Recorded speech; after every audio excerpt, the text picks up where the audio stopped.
go. Assalamualaikum warahmatullahi wabarakatuh. Kami dari kelompok 8, nama saya Mela Wahyuni, akan menjelaskan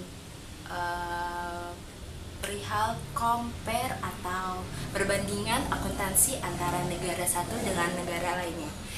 Saya dan dengan kelompok saya ini, kelompok 8 nih, membahas compare-nya itu antara negara Indonesia dengan negara Inggris. Saya Mela Wahyuni. Setelah itu nanti ada penjelasan dari Fatmawati, dari Adib, dari Wahyu, dari Gema, dan terakhir dari saya sendiri. Jadi yang pertama ini saya menjelaskan yang pertama itu compare negara penjelasan akuntansi dari Inggris. Jadi Inggris bisa dibilang sebagai kiblatnya akuntansi, karena warisan akuntansi Inggris bagi dunia itu sangat amat penting. Jadi Inggris merupakan negara di dunia yang pertama mengembangkan profesi akuntansi yang kita kenal sekarang ini nih. Jadi konsep penyajian hasil dari posisi keuangannya yang wajar. Jadi maksudnya pandangan yang benar dan wajar yang berasal dari negara Inggris. Akuntansi di Inggris ini berkembang sebagai cabang ilmu yang independen dan secara pragmatis menyikapi kebutuhan dan praktik usahanya yang berada di Inggris. Seiring berjalannya waktu, hukum atau legalitas perusahaan yang berurutan menambah struktur dan ketentuan yang lainnya juga, tetapi masih memungkinkan akuntan memiliki fleksibilitas yang cukup dalam penerapan pertimbangan yang profesional. Jadi di negara Inggris ini bisa saya jelaskan itu akuntansinya itu benar-benar salah satu yang terbaik ya, memang karena salah satunya emang negara dunia yang pertama mengembangkan profesi akuntansinya itu negara Inggris gitu. Terus juga dari tingkat kewajaran, dari tingkat pandangan yang benar juga Inggris itu menomorsatukan banget. Dan juga dari soal hukum dan legalitasnya juga sudah terjamin gitu. Akuntansi di sana juga, laporan keuangannya di sana juga. Dan selanjutnya saya akan menjelaskan regulasi dan penegakan aturan akuntansinya. Dua sumber utama standar akuntansi keuangan di Inggris adalah hukum perusahaan dan profesi akuntansi. Kegiatan perusahaan yang didirikan di Inggris secara luas diatur oleh aktiva yang disebut sebagai undang-undang perusahaan. Undang-undang tersebut berisi aturan penilaian yang luas di mana akun-akun dapat ditentukan berdasarkan biaya historis atau biaya kini. Undang-Undang tahun 1981 juga menetapkan 5 prinsip akuntansi. Nih, Undang-Undang tahun 1981 juga menetapkan 5 prinsip dasar akuntansi. Jadi, yang pertama ini pendapatan dan beban harus ditandingkan menurut dasar aktual. Yang kedua, pos aktiva dan kewajiban secara terpisah dalam setiap kategori aktiva dan kewajiban nilai secara terpisah. Yang ketiga, prinsip konservatisme atau prinsip kehati-hatiannya ini diterapkan khususnya dalam pengakuan, realisasi laba dan seluruh kewajiban dan kerugian yang diketahui. Yang keempat, penerapan kebijakan akuntansi yang konsisten dari tahun ke tahun diwajibkan. Yang kelima, prinsip kelangsungan usaha diterapkan untuk perusahaan yang menggunakan akuntansi. Jadi yang tadi saya jelaskan itu adalah dari negara Inggrisnya nih. Setelah ini teman saya yang bernama Fatmawati akan menjelaskan lanjutan dari akuntansi negara Inggris juga nih, soalnya materinya masih banyak. Ya, silahkan Fatmawati. Hai, saya Fatmawati Saryani dari ruang 07 SAKP 005 akan melanjutkan pembahasan yang sudah dijelaskan oleh Mela Wahyuni sebelumnya. Pemerintah Inggris menetapkan badan regulasi yang bertujuan untuk membuat standar-standar akuntansi yaitu diantaranya ada 6 badan akuntansi di Inggris yang berhubungan dengan Komite Konsultasi Badan Akuntansi yang berdiri pada tahun 1970. Yang pertama, ada Institut Akuntan berizin resmi di Inggris dan Wales. Yang kedua, ada Institut Akuntan berizin resmi di Irlandia. Yang ketiga, ada Institut Akuntan berizin resmi di Skotlandia. Yang keempat, ada Asosiasi Akuntan berizin resmi dan berserikat. Yang kelima, ada Institut Akuntan Manajemen berizin resmi. Dan keenam, yang terakhir yaitu ada Institut Keuangan dan Akuntansi Publik berizin resmi. Penetapan standar di Inggris berkembang dari rekomendasi atas prinsip akuntansi hingga pembentukan komite pengarah standar akuntansi. Pada tahun 1970, yang kemudian dinamakan sebagai Komite Standar Akuntansi, ASC mengeluarkan pernyataan praktik akuntansi standar, yaitu SSAP atau Statement on Standard Accounting Practice, dan dikukuhkan oleh 6 badan akuntansi yang sudah saya sebutkan tadi di atas, di mana salah satunya secara efektif dapat melakukan veto terhadap standar yang ada. Laporan keuangan. Laporan keuangan harus memberikan penyajian yang benar dan wajar terhadap kondisi, situasi, dan keuntungan perusahaan. Laporan konsolidasi diwajibkan bagi induk perusahaan. Perusahaan yang terdaftar di Bursa Efek wajib memberikan laporan interim dan melaporkan laba per sahamnya. Laporan keuangan Inggris termasuk yang paling komprehensif di dunia. Laporan keuangan umumnya mencakup 1. Laporan direksi. Yang kedua, laporan laba dan rugi neraca. Yang ketiga, laporan arus kas. Yang keempat, laporan total keuntungan dan kerugian yang diakui. Yang kelima, laporan kebijakan akuntansi.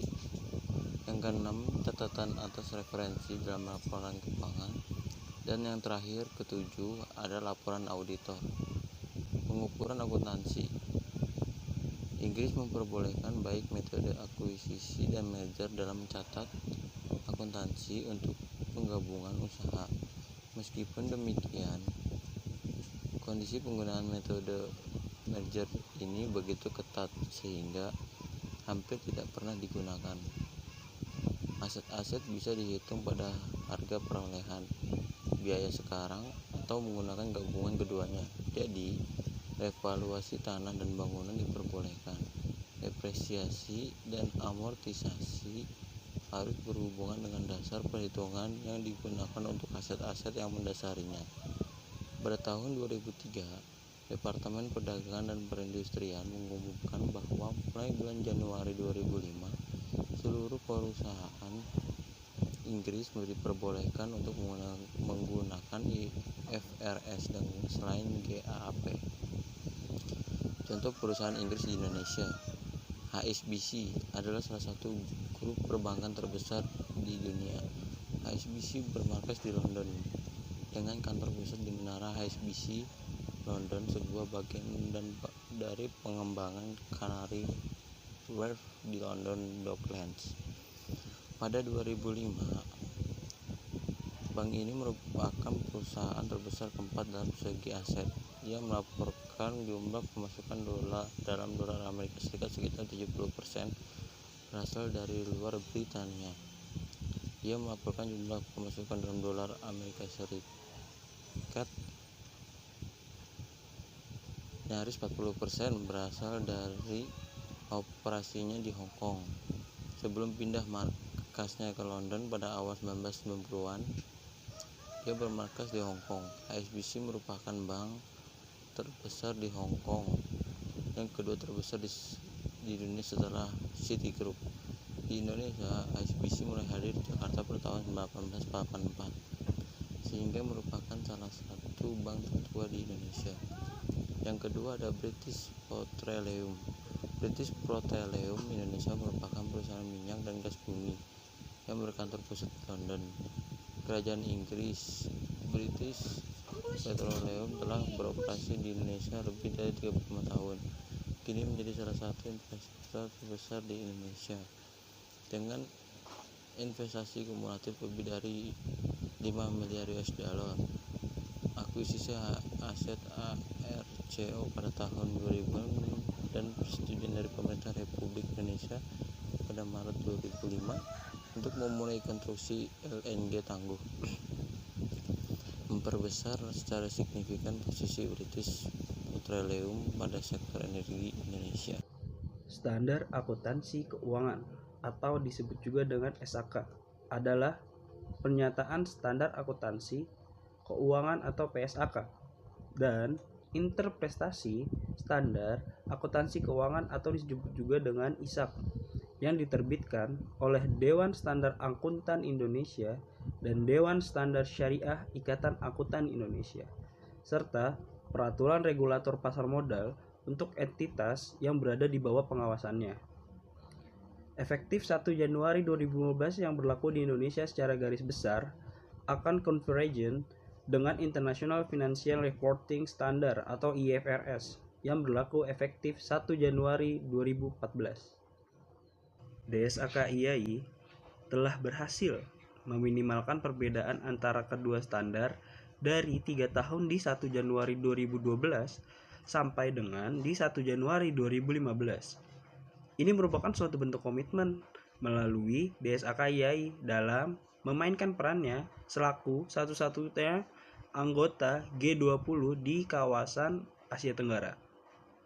Selain SAK yang berbasis IFRS, DSAK IAI telah menerbitkan PSAK dan ISAK yang merupakan produk non-IFRS antara lain PSAK 28 dan PSAK 38 serta PSAK 45 dan ISAK 25 dan ISAK 31.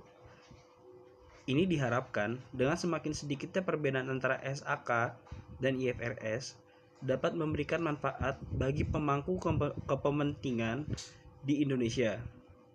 Perusahaan yang memiliki akuntabilitas publik, regulator yang berusaha menciptakan infrastruktur pengaturan yang dibutuhkan khususnya dalam transaksi pasar modal, serta penggunaan informasi laporan keuangan menggunakan SAK sebagai satu panduan dalam meningkatkan kualitas informasi yang dihasilkan dalam laporan keuangan.